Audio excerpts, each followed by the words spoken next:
Buenas tardes, compañeros. Les voy a hablar sobre la película Justicia para Todos.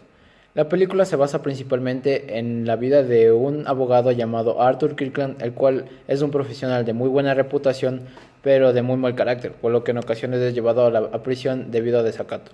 Arthur deberá representar a uno de sus peores enemigos, del cual es el juez Henry Freeman, que es acusado de extorsión y violación por parte de una mujer. Freeman cree que si es que Arthur lo representa, este quedará eximido de toda culpa debido a que ellos jamás han congeniado y Arthur es una persona íntegra que solo representa personas honestas. Por otro lado, en el juzgado donde Arthur trabaja, crea un tribunal para demostrar casos de corrupción que se venían dando anteriormente.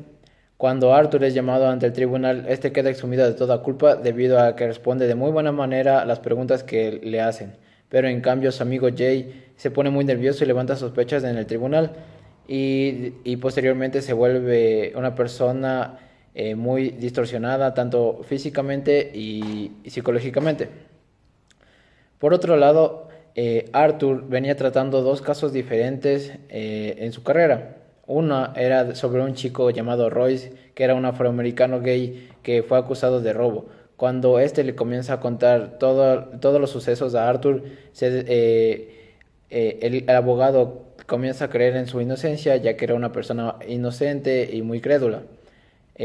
Comienza a tomar el caso muy en serio debido a que él no quería ir a la cárcel debido a sus rasgos psicológicos, ya que si es que se daban cuenta en la cárcel de que él era una persona gay, iba a ser violada y extorsionada y por ello no quería ir a prisión. Pero cuando su amigo Jay comienza a decaer, Arthur le deja en manos a otro compañero el caso de Royce, pero este no lo toma en serio, llega a muy mal tiempo al juzgado y lo condenan a 5 años de prisión, por lo que antes de llegar a la cárcel, Royce se suicida. Por otro lado, un chico que tenía una apariencia física muy parecida a la de un ex convicto es culpado por el juez Henry Freeman de los crímenes que había cometido el ex convicto. Arthur hace que Henry Freeman comience a tomar el caso, pero como era una persona muy déspota, no le comienza no le da mucha razón y comienza a desvincularse del caso, pero Arthur hace todo lo posible por demostrar su inocencia y comienza a visitarlo en la cárcel. Pero luego de un tiempo dado, esta persona toma de rehenes en el hospital psiquiátrico donde estaba internado y en un principio Arthur no quería asumir el caso del juez Fleming, pero el juez Rayford, que era muy allegado a él, le convence de que deberá hacerlo porque si es que no lo hace o representa de muy mala manera al juez Fleming, el tribunal del juzgado levantará sospechas y lo despedirá de su puesto de trabajo. A lo que Arthur responde de muy buena manera y comienza a afrontar el caso de una manera profesional y comienza a creer en la inocencia del juez. Pero luego de un momento, unas personas muy allegadas a Arthur le muestran evidencias en donde el juez lastima a unas mujeres que eran prostitutas. Y luego de esto, Arthur va a la casa del juez y lo confronta y quería saber las explicaciones de las fotos. A lo que el juez responde de que él siempre fue así y le gusta de ese tipo de actividades que eran la violación y el maltrato. A lo que Arthur no podía creer y se marcha del lugar sin poder saber qué hacer en el caso. Cuando llegan al juzgado, Arthur comienza a dar su discurso de la inocencia del juez. Mientras tanto, el fiscal del condado, que era una persona que tenía muchos roces con el juez Fleming, también quería acusarlo y llevarlo a prisión. Arthur comienza a demostrar evidencias que podrán ayudar al juez para demostrar su inocencia, pero debido a su carácter de integridad y ya que él quería que la justicia fuera para todos, comienza a revelar los datos que le habían proporcionado a Arthur y el juez queda expuesto a la culpabilidad. comienza Arthur a revelar que el juez era una persona déspota y que él mismo le había contado todas las cosas atroces que había cometido en su pasado. Posteriormente, el juez va a ser juzgado por todos los crímenes que había cometido y datos que había revelado su mismo Voy a hablar acerca abogado. de la interpretación del derecho según la película Justicia para Todos. Como bien sabemos, la interpretación del derecho es aquella actividad que realizan determinadas personas u órganos, las cuales particularmente se respaldan en las normas jurídicas, como es en el caso del abogado Arthur y el juez Fleming.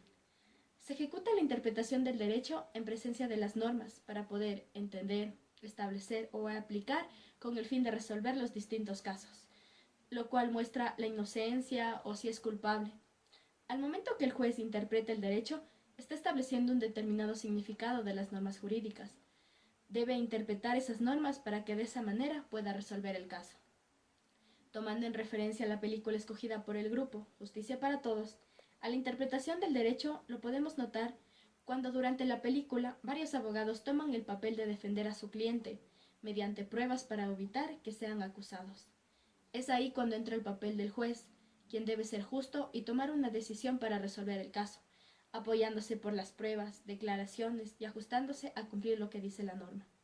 Cabe recalcar que en la película pudimos notar también claramente que el juez es corrupto y no se rige a las normas, por lo que no está ejerciendo bien su profesión, al pedirle a su enemigo, quien era también abogado, que le defienda de una acusación del cual él era culpable. Así podemos notar que él no está siguiendo los reglamentos de un juez justo. Cabe recalcar que la interpretación se puede manifestar de dos maneras. Por una parte está la manera auténtica, la cual se efectúa no por un órgano jurídico, sino por una persona privada. Esta interpretación la podemos apreciar cuando el abogado Arthur interpreta lo que el juez le está comentando, para que así pueda defender a su cliente.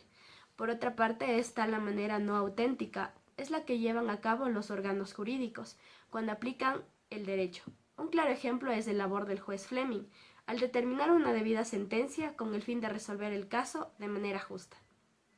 En la actualidad, un claro ejemplo de la interpretación del derecho es el conocido caso de una cantante, Edith Bermeo, más conocida como Sharon la Hechicera. Un 4 de enero del 2015, la cantante ecuatoriana falleció en un accidente confuso en la provincia de Santa Elena. Días después del incidente, Samantha Gray, hija de la cantante, presentó acusaciones contra el cónyuge de su madre, alegando que su muerte no tuvo lugar en un accidente de tránsito. Se dio varias sentencias en este caso. El primero fue en junio, en donde el Tribunal Primero de la provincia sentenció a Giovanni L. a 2 años y 3 meses de cárcel. En esta ocasión se lo juzgó por homicidio culposo. Luego, en agosto, otros jueces fueron llamados a conformar parte del tribunal. Los magistrados Milton Pozo, Lenin Quiñones y Janina Mendoza resolvieron anular la primera sentencia, ya que no hubo ninguna duda para los jueces de que la cantante Edith Bermeo, conocida como Sharon la Hechicera, fue lanzada hacia la carretera y murió arrollada. Para llegar a una conclusión también se basaron en normas jurídicas y también en pruebas, puesto que la cantante vivía una relación violenta. Tenía moretones en el rostro y en el hombro el día de su muerte. También incorporó la versión de la psicóloga Eva Tapia, quien había examinado al niño. El pequeño recordaba que su madre fue empujada, concluyendo que Giovanni L., la expareja de la cantante, fue sentenciado a 26 años de cárcel. Hola, ¿cómo están? Soy Alison Encino y voy a hablar acerca de la interpretación de la ley. Pues bien, la interpretación de la ley es la operación que consiste en establecer un significado de las normas jurídicas, que se expresa a través del lenguaje. Durante la película se observó cómo cada uno de los abogados y jueces recurrían a las leyes para argumentar e interpretar las mismas para la persona que estaba siendo juzgada. Los jueces realizan una interpretación judicial de la ley, se encuentre o no arreglada dentro del ordenamiento jurídico. Este es el caso del juez Fleming, quien tenía una interpretación del derecho íntegra, es decir, llegaba al extremo máximo e incluso llegó a dar una sentencia a una persona que lo insultó durante su juicio. La interpretación pública se subdivide en interpretación legal, judicial y administrativa. La interpretación administrativa es aquella que realizan los determinados órganos y servicios públicos que cumplen funciones fiscalizadoras. El órgano legislativo no está obligado a establecer el significado de la ley, es decir, no desde una manera o desde un punto de vista auténtico de donde emanó la ley. Los jueces son las personas llamadas a interpretar las normas legales, ya que estos deben ser aplicados por los mismos para dar solución a los casos que lo requieren. Este fue el caso del juez Fleming, quien recurría a todo el ordenamiento jurídico para poder dictar sentencia. Hay que distinguir dos cosas. La una es que la interpretación legal tiene obligatoriedad general, mientras que la interpretación judicial tiene obligatoriedad solo en relación al caso en específico o para las partes. La interpretación privada del derecho es la que realizan los sujetos de derecho, en este caso los juristas y los abogados, en condiciones de expertos del derecho, ya que un abogado representa a su cliente. El abogado realiza una fuerte discusión ante los tribunales y los órganos administrativos en representación de partes o personas involucradas en determinadas situaciones jurídicas. Pues bien, la interpretación de la ley a veces se puede ver influenciada por el deseo de ganar influencia, que cada vez es más fuerte, directo, e incluso desvía el interés del objetivo central por intereses individuales y privados de cada persona. En una de las escenas de la película Justicia para Todos se realiza una interpretación doctrinal que es aquella que los juristas llevan a cabo a través de su expresión oral o escrita en un lenguaje jurídico cognoscitivo durante los juicios y alegatos finales que cada uno de los casos puntuales requería. En todo este tipo de interpretaciones existen tres interpretaciones de la ley principales. La interpretación estricta, que es aquella que el texto debe ser únicamente aplicado a los casos que expresamente menciona. La interpretación extensiva. La ley interpretada debe aplicarse a más casos o situaciones de la que ella expresamente menciona. La ley restrictiva. Cuando la ley interpretada debe aplicarse a menos casos o situaciones de la que ella expresamente menciona. La actividad interpretativa del derecho será la única manera que podrá definir cuándo estamos en presencia de uno de estos tipos de interpretación. En el caso del Ecuador, la interpretación de la ley se encuentra tipificada en el Código Civil, en el título preliminar, artículo número 18, reglas de interpretación. Pues encontraron solo su mano izquierda. Llamaron al caso el homicidio de la mano izquierda, ¿cierto? Sí. ¿Alguna vez le contó esa historia a Min Jung-wook, su compañero de celda? Sí, se la conté. ¿Escuchó que Min Jung-wook fue asesinado recientemente? Sí. La única evidencia que encontraron en la escena fue la mano izquierda de la víctima, Min Jung-wook. ¿Sabía eso? ¿No? Es demasiada coincidencia. ¿No lo cree? Sí, eso parece. Entonces, imaginemos este escenario. En ese momento, la víctima Min Jung-wook era buscado por homicidio e intento de homicidio. Luego, él recordó la historia que escuchó de Dal Jong y se le ocurrió la gran idea. Una manera de escapar de la policía y vengarse de Park Soo-ha. Todo en una sola jugada. Era cortarse su propia mano izquierda y culpar a Park Soo-ha de su homicidio y mutilación. Su señoría, el abogado está distorsionando la verdad, con especulaciones sin comprobar. Sus acusaciones son lo mismo. Solo se encontró su mano izquierda. El resto de su cuerpo no ha sido encontrado. Llevar el crimen como homicidio, sin evidencias ni cuerpo, no es solo una especulación por parte de la fiscalía, sino una opinión tendenciosa. La integración del derecho requiere de la interpretación del mismo y de la ley. Así pues, pudiéndose presentar lagunas o vacíos legales, en los cuales los jueces, principalmente los intérpretes de la ley, son aquellos que se ven compelidos a la falta de ley, es decir, a dar una solución o un fallo del caso. Razón por la cual el legislador puede o no puede advertir una laguna legal y a su vez los juristas pueden advertir las mismas, pero no son vinculantes jurídicos. A su vez, los jueces están obligados a solucionar los casos y a fallar en los mismos. En la película Justicia para Todos se denota claramente que existen vacíos legales y que estos son resueltos de manera espontánea por un juez. Cabe recalcar que ya se mencionó que el juez tiene la obligación de dar una solución a los casos, pero no por esto puede realizarlo de una argumentación espontánea. Sin embargo, el intérprete tiene una ardua labor judicial, lo que significa que su interpretación tiene que estar acorde a las lagunas del derecho y a las lagunas de la ley, puesto que en el derecho no se restringe solamente a lo legal, sino a todo el ordenamiento jurídico y a todas las fuentes del derecho.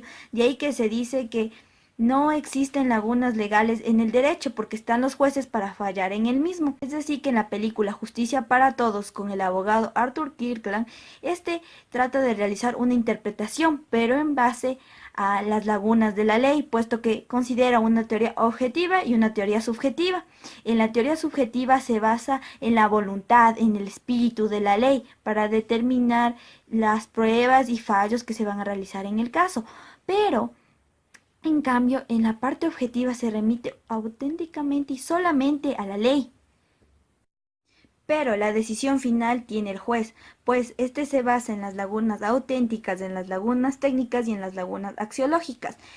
En las primeras no existe una laguna como tal, pues se cree que erróneamente lo que no está prohibido está permitido. En las técnicas se omite algún aspecto de la ley, pues no existe una ley que diga que se debe argumentar a favor o en contra de un cliente. Y a su vez las axiológicas, las cuales a pesar de existir norma, se basan en la subjetividad del juez. Muchos delincuentes aprovechan las lagunas legales en el sistema de juicio oral y entran con total impunidad a residencias donde roban, pues saben, los van a soltar en poco tiempo. Acá hay más impunidad. ¿Impunidad por qué?